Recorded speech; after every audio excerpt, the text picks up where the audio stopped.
Okay, so I believe we are live and welcome to the panel, the agency panel session.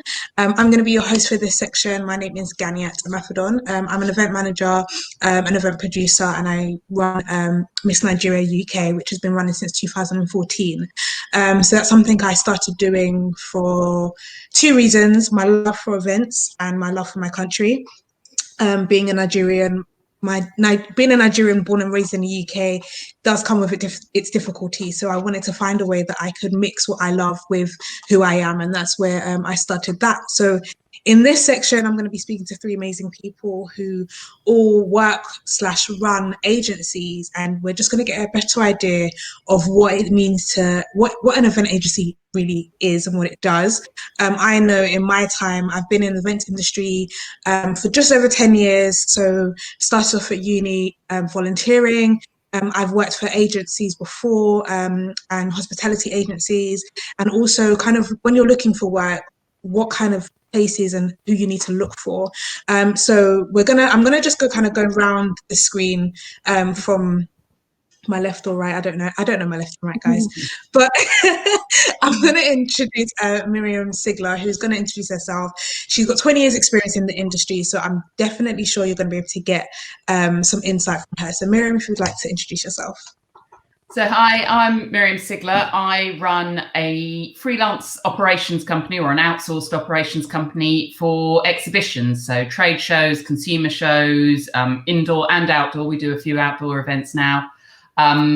And we run probably the operations for about 30 odd events a year. There's myself and my business partner. We set it up 8 years ago, and we currently have a full-time staff of 2 people, but we use quite a large pool of freelancers because the nature of contracting work, you're never entirely sure quite how much work you're going to have in a year. We do tend to have sort of a plan a year in advance, but there are also certain people with specialist skills, certainly in health and safety, that we like to bring in. I actually started in events. 20 years is not quite right anymore. I started in events when I was 13 years old. I wanted to go into set design, and I've got some work experience on events, set design, and fell in love with exhibitions and quickly abandoned my dreams of being a designer, and have worked in exhibitions of various different forms, natures ever since then. Thank you very, very much. I know exactly what you mean by falling in love. You kind of end up doing an event or helping someone or volunteering somewhere, and then you just get that spark and it's like, okay, this is where I want to be. So thank you for that. And next, I'm going to introduce Rianne Berry. If you just want to introduce yourself and let us know what it is you do and where you work currently. Hi to everyone watching. My name's Miriam Berry and I'm the marketing manager at a company called EventMind. So we are a company that offers trustworthy and unbiased advice, whether you're an event tech company or whether you're an event organizer that's looking for information out there about how to pivot your events virtual. So I previously worked in live events earlier this year before the whole pandemic hit. And I actually graduated from Bournemouth University last year in events management. So I've always had a passion for events, and I definitely think online events is kind of the way forward. So I'm working for a company where we kind of push this upon people and make them understand that they are as good as they sound. So yeah, that's me. And I've also worked in recruitment before. So, you know, I think I've got a wide expertise of of all the sectors out there. Amazing. And last but not least, we have our gentleman on the panel, Dom Garner. So if you'd like to introduce yourself and let us know what you do, with also you having extensive experience as well in the events industry. Yeah, I do. Thank you. Hi, everyone. My name's Dom Garner. I am the founder and the executive producer at an agency called 10,000 Hours. I, like Miriam, have been in the industry far too long to remember. I started in 1999, I think. So just coming up to sort of that celebratory 21 years. And I think over that time, and a little bit controversial, I guess, but you know, I sort of really fell out of love with events. I have a passion for delivering exciting work. I have a passion for helping and supporting our clients, but I really genuinely fell out of love with events. And so with my partner, Martin Richardson, who we've worked together for about 15 years, we came together and we built 10,000 Hours just over 3 years ago to really redefine the events industry. And we're on a bit of a mission, actually, to kind of try and put more strategy and creative into event planning, and to really help our industry be more valuable to clients, and ultimately to kind of try and achieve a place at the top table. We very much take our lead from the advertising industry and the way that they garner the respect that they get from their clients, how their work is seen as really valuable. And I think that there's a bit of that we can learn for the events industry. So we're working very hard with that. And like everybody else, the pandemic has given us the opportunity to really kind of capitalize on that approach, that way of thinking. I can remember 1 week back at the beginning of March when we turned off activation on around 11 events around Europe and the UK, almost overnight, which was a scary week.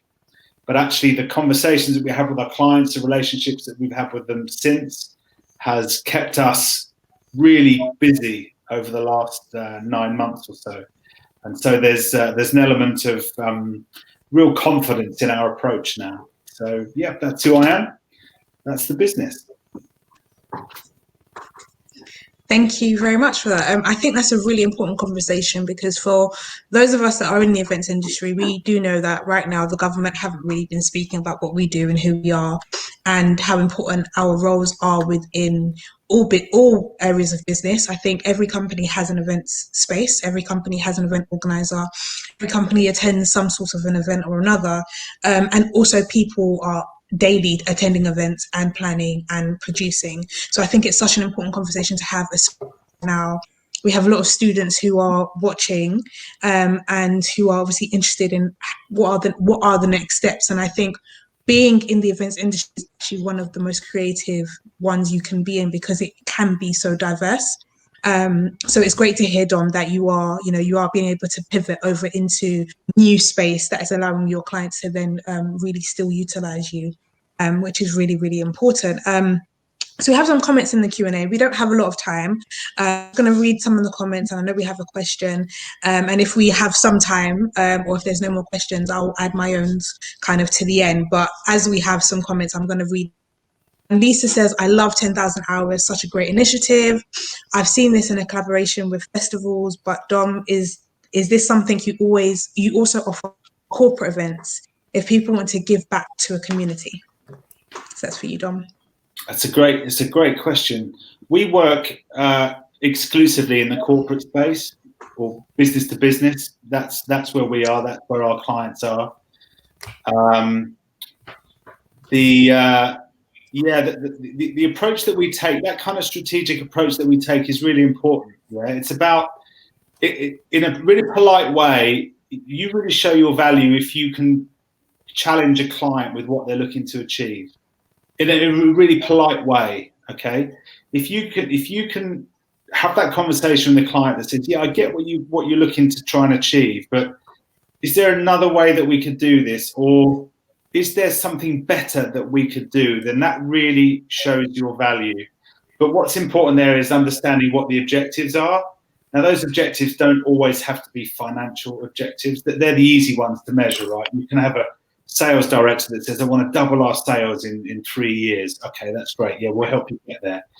When it comes to the community point of view, which this question specifically asked about, there's not enough of that goes on in corporate event world at the moment. There are token efforts where giving back to community is included, but that's where your conversation needs to be with your client. If it's not something that's brought up, then it's really our responsibility as event profs to come in and say, and what about giving back to community? Or what about integrating other communities, you know?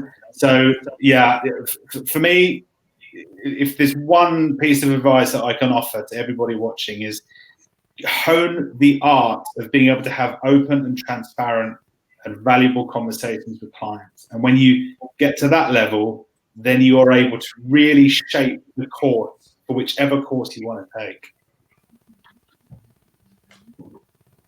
Amazing. Thank you very much for that, Dom. Next question I'm actually going to target towards Rianne, just because you work as a marketing manager within the event space. So Caroline wrote, yes, creative and strategy. All the things students have learned. Who has been able to put this into practice? So is this something that your agency has been able to actually physically, combine the idea of creative and strategy and put it into practice in this time? Absolutely. So I think strategy is such a big kind of hot topic this year with a lot of companies. Obviously, a lot of companies have had to change their strategy from, normally they would go to live events, whereas now it's online. So I definitely think this year, a lot of companies have actually come out with a lot more creativity than they would normally have. And I've actually recently done a LinkedIn post about this because I think creativity always comes out when you're under pressure. And I think a lot of companies and a lot of people this year, they have been put under pressure, and this is when their creative juices flow. And this is when a lot of, side hustles might come out or a lot of new ideas. So I definitely think creativity and structure is a big thing this year. And yeah, when we're put under pressure, I think that's when things come out. Yes, definitely. I do agree with the under pressure ideas flowing. I'm not really I'm one of those people that kind of have ideas months in advance. Doesn't really work for me. Even though I know I have to do it, but I'm learning. So next question. What would you say is the main role of an event agency?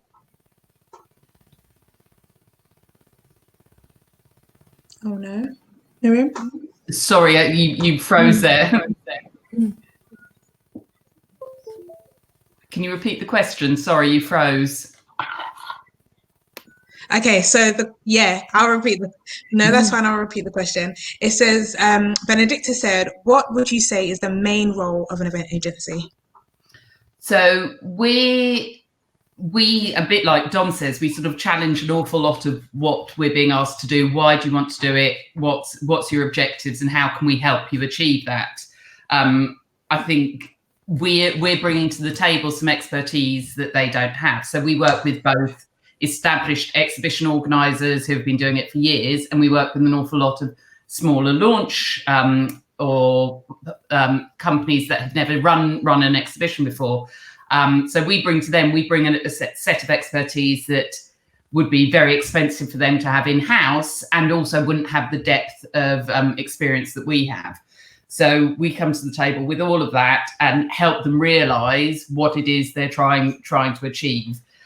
Sometimes it takes a little bit of encouragement out, and I think sort of the power of why, constantly asking why they're doing that, why they want to put that content on, why they need 7 theatres on the floor when perhaps one would do the job.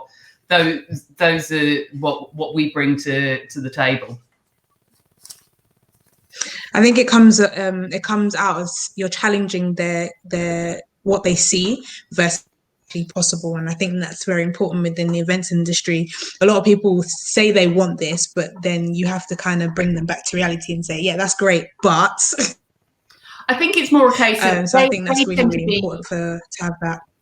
They tend to be experts in their market. They know, we do from drag world to data. So I wouldn't assume to know anything about data. What I can do is help them put that content in a way that is accessible for their visitors to access. Yes. Amazing.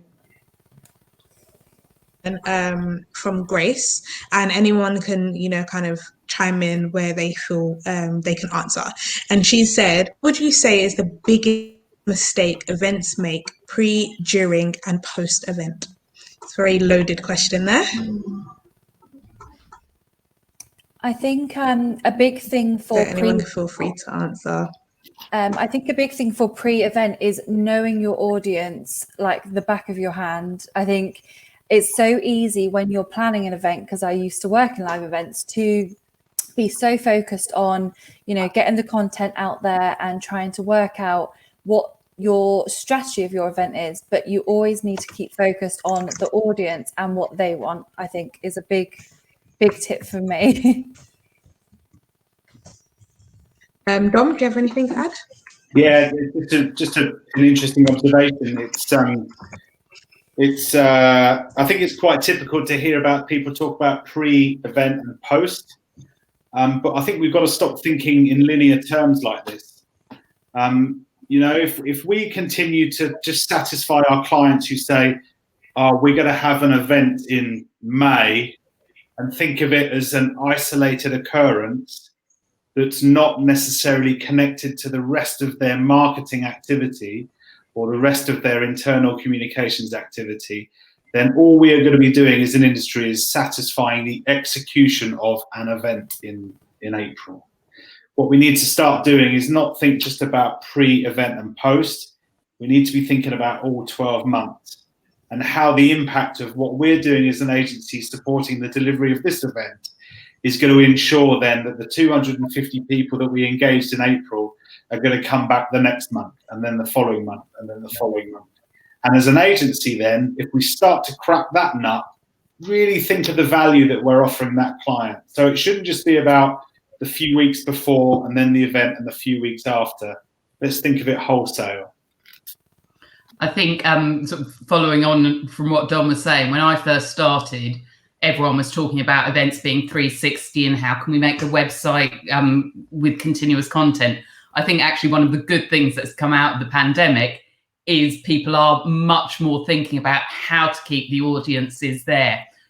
This year, most people haven't been able to achieve an event. So how have they been able to keep in contact, keep their audiences alive? It's much easier to get someone back to your event than it is to get someone new to your event. So by continuously keeping that engagement going, they're making their lives an awful lot easier further down the line. In terms of a personal mistake that I will say for anyone is get someone to spell check you. I have had massive banners up with idiot spelling mistakes on. So that is one of my personal biggest mistakes, I would say. Yeah, no, I agree with that. That's so important as well. Yeah, so important. You know, like for example, when you probably have the experience when you are doing the marketing as well, and you send out that email, and then you get it back, and you're like, "Damn it!" I think it's when you're staring at something for so long, your brain just goes on autopilot, and in your brain, you're reading it like you think it should be read. So 100% agree with Miriam that always get your posts or your banners or whatever content or collateral you're making, always get it checked. Definitely. This session is not as long as the other sessions, so we don't have as much time left. We do have questions, but what I would say is, for those of you that your question hasn't been answered, please do reach out to our panel. I'm pretty sure they're very open to you reaching out to them on LinkedIn, so just have a look for them. Dom has actually got his nice picture on his website as well. I saw that when I was going through it. So you can find them on social media. So, I haven't yet, but I saw it and it looks really good. So I'm going to definitely look into it because it's definitely something that I need to look into more of. You could use it as a screensaver. I will do just that. But I do want to say thank you to all of you for joining. Anything specific that you do want to ask our panelists, please do reach out to them. And I think just before we round off, I would want to say, what would you advise the students who are coming out of university in terms of working within the event industry? Would you advise joining an agency, in their own one, or just like what would you say would be the next step or a step that they could take? We'll start with John and then we'll just work our way around and then we'll. Okay, so the top tip there is to really find the thing that gets you interested. Forget music festivals. Everybody wants to work for a music festival. So work your way down from that. Work out what it is within the event industry that excites you. Is it working with Miriam in expos and exhibitions? Is it working with Rianne in live event agency world? Is it conferences? Is it weddings? You've got to work out what it is that interests you, because our industry is so broad. And so to help you get focused and to help you with a defined career path, learn quickly about what gets you excited. Amazing. Thank you, Miriam. Yeah, I would agree with Dom on that. This is not a glamorous job. This is not, you know, champagne and whatnot. You need to be loving what you're doing to be working 14, 16, 18-hour days. So find it. There's like Dom said, there's so many facets to it. So you might think you want to go into the nice corporate hospitality stuff. I tried doing conferences. I did greenfield site events. And actually, all it taught me was the first thing that I fell in love with was the right thing.